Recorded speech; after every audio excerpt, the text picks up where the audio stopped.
मान लीजिए आप एक पुलिस ऑफिसर हैं और आपको किसी चोर को पहचानना है। आपके सामने 2 ऑप्शंस हैं।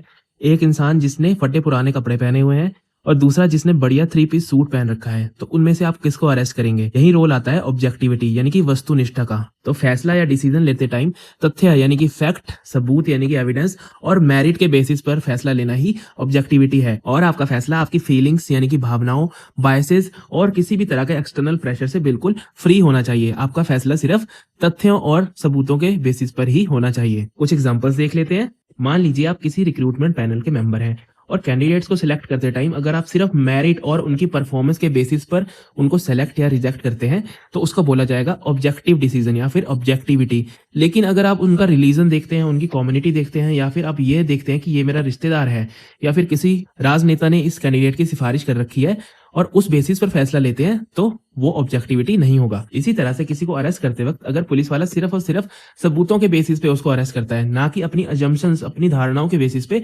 तो दैट इज ऑब्जेक्टिविटी। सिमिलरली कोई टीचर अगर आंसर कॉपी चेक करते टाइम मार्क्स सिर्फ आंसर की क्वालिटी के बेसिस पर देता है, ना कि इस बेसिस पर कि उसकी अटेंडेंस कितनी है या फिर वो उसका फेवरेट स्टूडेंट है या फिर वो स्टूडेंट उसके पास पर्सनल ट्यूशन लेता है, तो उसको बोलेंगे ऑब्जेक्टिविटी या फिर वस्तुनिष्ठा। देन आप कोर्ट का और हरियाणा स्टाफ सिलेक्शन कमीशन का एग्जांपल भी दे सकते हैं, जहां पे कोर्ट ने हरियाणा स्टाफ सिलेक्शन कमीशन को बोला था कि सिलेक्शन सिर्फ ऑब्जेक्टिव क्राइटेरिया के बेसिस पर होनी चाहिए और किसी भी तरह का फेवरेटिज्म या नेपोटिज्म नहीं होना चाहिए। तो सिंपल लैंग्वेज में ऑब्जेक्टिविटी का मतलब है सिर्फ और सिर्फ फैक्ट्स के बेसिस पे, जो असलियत है उसके बेसिस पे अपना फैसला लेना और किसी भी तरह की सब्जेक्टिव क्राइटेरिया को उसमें ना घुसने देना।